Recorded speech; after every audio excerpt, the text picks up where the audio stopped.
ការងារ marketing គេធ្វើឲ្យខ្លះហើយបានប្រាក់ខែមកវីដេអូនេះសម្រាប់បងប្អូនដែលចង់ចាប់ផ្ដើមការងារក្នុងផ្នែក marketing ខ្ញុំនឹងណែនាំដោយពឹងផ្អែកទៅលើបទពិសោធន៍ផ្ទាល់ខ្លួនហើយយើងនឹងក៏ចូលទៅមើលការផុសរបស់បុគ្គលិក marketing របស់ក្រុមហ៊ុនមួយចំនួនផងដែរសម្រាប់អ្នកដែលអត់ទាន់ស្គាល់ខ្ញុំឈ្មោះបណ្ឌិតខ្ញុំជាអ្នកប្រឹក្សានិងបណ្ដុះបណ្ដាលផ្នែកទីផ្សារ6ឆ្នាំកន្លងមកនេះខ្ញុំបង្រៀនសិស្សបានជាង1000អ្នកដែរ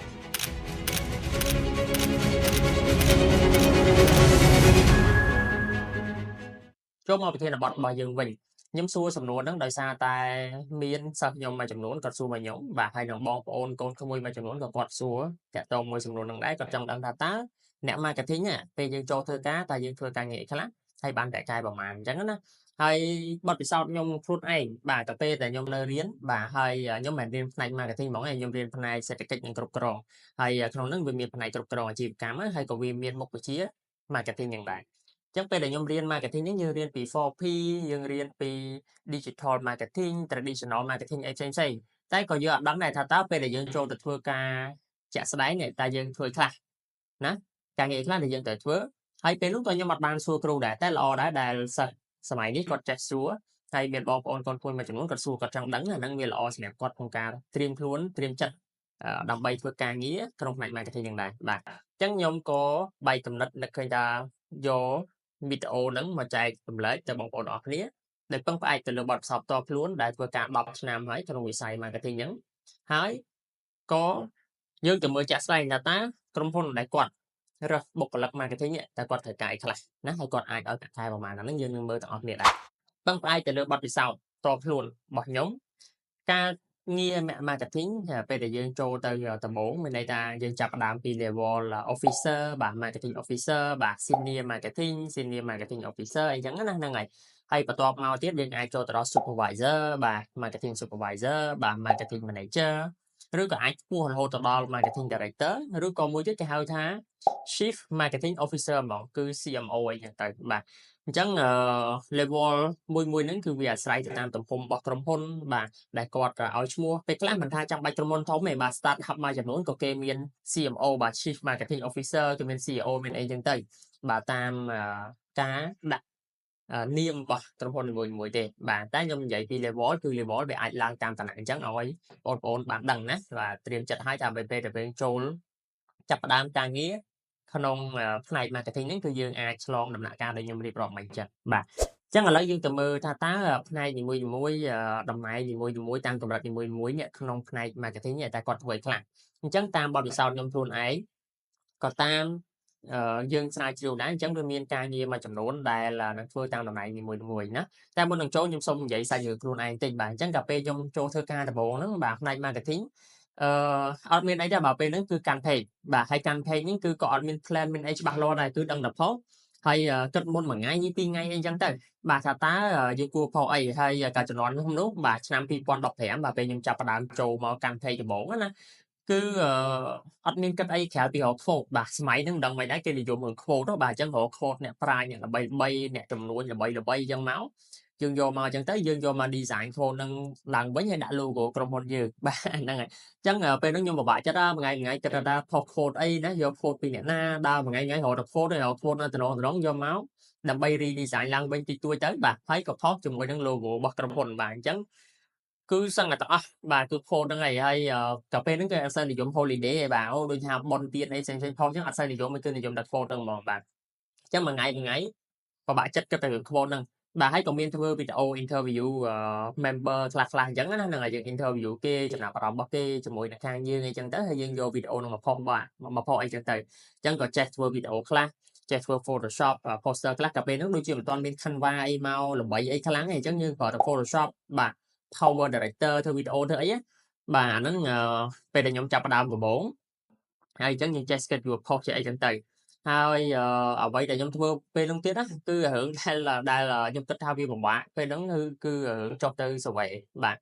ព្រោះពេលហ្នឹងត្រូវបន្លំខ្លួនទៀតបាទបន្លំខ្លួនធ្វើជាអ្នក supplier អីចឹងទៅចុះទៅសួរតាម business owner មួយអញ្ចឹងតាមផ្ទះដែលគាត់លក់អីចឹងទៅសួរគាត់ នៅចំនួនមួយចំនួនតាក់ទងមួយការលក់របស់គាត់អីអញ្ចឹងណាហើយបន្លំខ្លួនទៀតបាទពេលហ្នឹងអញ្ចឹងបាទទឹកភ្នែកផងអីផងបាទទឹកភ្នែកហ្នឹងចង់និយាយថាភ័យក្នុងចិត្តណាវាមិនមែនយំមកក្រៅតែអើយឲ្យតែចេញតែចុះទៅsurvey ទៀតពិបាកបាទហើយក៏សប្បាយចិត្តព្រោះពេលដែលយើងចប់អាការងារលំបាកហ្នឹងទៅយើងបានផ្លែផ្កាយើងបានផលណាបាទអ្វីដែលយើងទៅប្រមូលព័ត៌មានហ្នឹងមកយើងយកមកវាយចូលក្នុង Excel អីចឹងទៅហើយអញ្ចឹងមេយើងក៏គាត់យក Excel ហ្នឹងគាត់យកទៅ clean គាត់អាចសួរនាំយើងតិចតួចគាត់យកទៅវិភាគចេញជាលទ្ធផលសម្រាប់ក្រុមហ៊ុនហើយពេលហ្នឹងក៏សប្បាយចិត្តដែលបានជាផ្នែកមួយនៅក្នុងការងារដែលលំបាកមួយហ្នឹងហើយដោយសារយើងមានការណែនាំល្អពីមេគាត់បានរៀបចំល្អអញ្ចឹងទៅក៏ការងាររបស់យើងហ្នឹងទោះបីវាមិនបាន professional ខ្លាំងក៏ប៉ុន្តែវាអាចយកទៅការបានអាហ្នឹងអ្វីដែលខ្ញុំសប្បាយចិត្តពេលនោះដែរណាបាទអូខេហ្នឹងសាច់រឿងតិចតួចនៅពេលដែលខ្ញុំចាប់ផ្ដើមដំបូងជាអ្នក marketing បាទឬនៅក្នុងផ្នែក marketing សួរថាឥឡូវវាមិនវិញបាទហើយចាប់ផ្ដើមដំបូងយើងធ្វើអីគេឥឡូវយើងនឹងយើងចាប់ផ្ដើមពីពេលដែលយើងចូលដំបូងណាអញ្ចឹងសម្រាប់បងប្អូនដែលបានដឹងថាឥឡូវនេះយើងដឹងហើយថាយើងគឺពេញនិយមទៅលើរឿង digital បាទតាមពិតនិយាយ digital ហ្នឹងតែឲ្យមែនតើទៅដែលពេញនិយមខ្លាំងយើងហៅថា social media នៅខ្មែរយើងហ្នឹងហើយអញ្ចឹងឲ្យតែយើងធ្វើការ marketing បាទតាក់ទងឲ្យ marketing បាទជាទូទៅតែម្ដងគឺយើងត្រូវភាគច្រើនណាមិនមែនថាចំចឹងទាំងអស់តែភាគច្រើនណាបាទអញ្ចឹងវាមាន marketing គេចូលទៅឲ្យយើងទៅ survey ឲ្យយើងទៅវិភាគទិន្នន័យឲ្យយើងធ្វើអីមួយចំនួនណាតែភាគច្រើនហ្មងគឺចូលទៅយើងត្រូវចេះ social media ហ្នឹងឯងបាទចឹងចេះ social media មានន័យថាយើងចេះកាន់ Facebook page យើងគេទាមទារឲ្យយើងចេះកាន់ TikTok Instagram ឬក៏ LinkedIn អីចឹងទៅតាមប្រភេទក្រុមហ៊ុននីមួយៗណាអញ្ចឹងចេះកាន់ហ្នឹងអត់មានអីទេគាត់ថាយើងចេះ post បាទយើងចេះសរសេរ caption បាទយើងចេះដាក់ hashtag ចេះអីចឹងទៅទម្រង់ post ផ្សេងៗណាបាទហើយក្រុមហ៊ុនខ្លះទៀតទាមទារឲ្យយើងត្រូវតែចេះធ្វើ content បាទធ្វើ content ដើម្បីយកទៅ post បាទហើយធ្វើ content ហ្នឹងមិនលេងសើចណាបាទធ្វើ content ហ្នឹងត្រូវចេះ design poster ត្រូវចេះធ្វើវីដេអូខ្លីៗបាទត្រូវចេះ research article អីផ្សេងៗយកមក post បាទអញ្ចឹងទាំងអស់ហ្នឹងវាមិនមែនស្រួលប្រហែលទេបាទបើយើងធ្វើចេះបានយើងធ្វើបានតែបើសិនជាធ្វើឲ្យស្អាតធ្វើតាមត្រូវតាមស្តង់ដារក្រុមហ៊ុន align តាម message ដែលគេចង់ deliver អីវាយ៉ាង challenge តិចណាអញ្ចឹងចាប់ផ្ដើមពីដំបូងទៅជាទូទៅគឺ core skill សំខាន់គឺយើងត្រូវចេះកាន់ page ហ្នឹងហើយចេះ post ចេះអី schedule post ហើយយើងចេះធ្វើ content ដើម្បីយកទៅ post ទៀតក្រុមហ៊ុនបាទសឹងថាទាំងអស់ហើយបាទចាប់ផ្ដើមដំបូងការងារហ្នឹងគឺគេ marketing ហ្នឹងគឺគេត្រូវការជំនាញពីរហ្នឹងហើយបាទអញ្ចឹងជំនាញផ្សេងៗទៀតដែលគេត្រូវការហ្នឹងអូខេគេអាចឲ្យយើងចេះរៀប plan ថាអូខេខែនោះ post អីខែបន្ទាប់ post អីខ្លះអីអញ្ចឹងទៅ post ទៅគេណាហ្នឹងហើយចេះរៀប plan ហើយយើងចេះធ្វើ report ដែរឧទាហរណ៍ថា page ហ្នឹង like បានប្រមាណហើយអីប្រមាណអីអញ្ចឹងណាហ្នឹងហើយពេលខ្លះយើងត្រូវចេះថតរូបខ្លះចេះថតវីដេអូអីខ្លះដែរដោយប្រើទូរស័ព្ទកាមេរ៉ាអីចឹងទៅអាហ្នឹងជាជំនាញ basic ដំបូងដែលគេត្រូវការ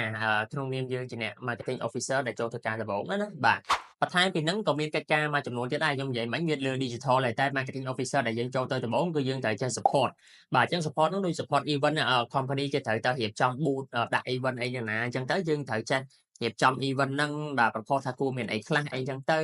ឬក៏យើង support logistics បាទ logistics ហ្នឹងមានន័យថារៀបចំអីវ៉ាន់ marketing poster extend បាទ leaflet អីផ្សេងៗបាទ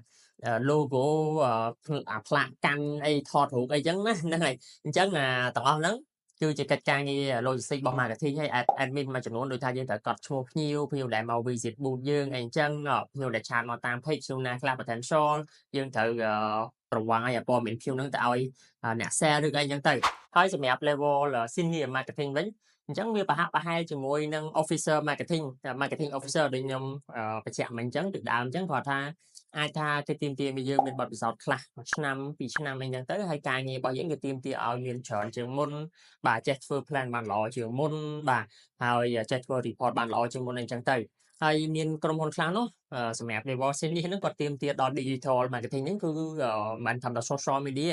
គាត់ទាមទារឲ្យចេះ run ad នៅលើ Google បាទ SEM បាទ SEO បាទចេះធ្វើ website WordPress អីផ្សេងៗមួយចំនួនទៀតបាទអាហ្នឹងទៅតាមក្រុមហ៊ុនណាបាទអញ្ចឹងបន្ទាប់ពីកម្រិត senior ទៅយើងចូលដល់កម្រិត supervisor ឬក៏ manager មែនតើពីរហ្នឹងវាប្រហាក់ប្រហែលគ្នាព្រោះដល់ level ហ្នឹងមានន័យថាយើងត្រូវមាន team ដែលយើងត្រូវ manage internal team របស់យើងអញ្ចឹងយើងអាចមាន marketing officer ដែលយើងត្រូវ manage យើង manage អ្នក designer manage video creator បាទហ្នឹង manage team ផ្សេងៗមួយចំនួនទៀតអញ្ចឹងទៅហើយក៏យើងចេះ manage បាទទាមទារយើងត្រូវចេះ manage outsource របស់យើងអញ្ចឹង outsource មានថាយើងមាន freelance ដែលគាត់ធ្វើ design ឲ្យយើង freelance ធ្វើវីដេអូយើងត្រូវ manage ជាមួយនឹង partner ផ្សេងៗដូចជាប៉ុស្តិ៍វិទ្យុប៉ុស្តិ៍ទូរទស្សន៍បាទឬក៏ page ផ្សេង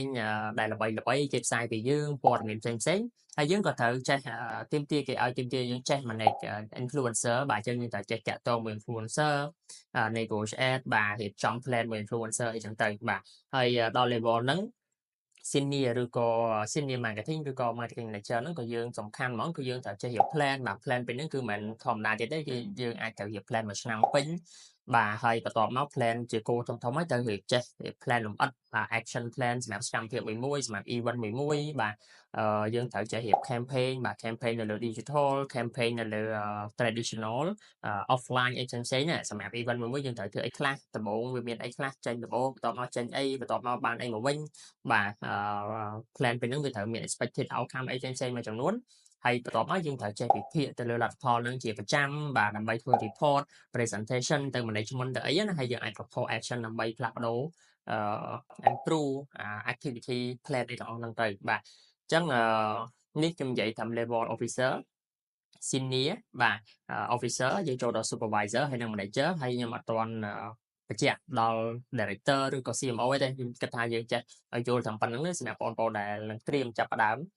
ការងារឬក៏ចង់ចាប់ផ្ដើមការងារផ្នែក marketing ហើយយើងឃើញថាជីវិតអ្នក marketing flow តួនាទីរបស់យើងហ្នឹងវាមិនអាចទៅយ៉ាងម៉េចខ្លះចូលដំបូងហ្នឹងមិនខ្លះណាបាទយើងបានបញ្ចប់វីដេអូនេះហើយជាចុងក្រោយបើសិនជាបងប្អូនឬក៏បងប្អូន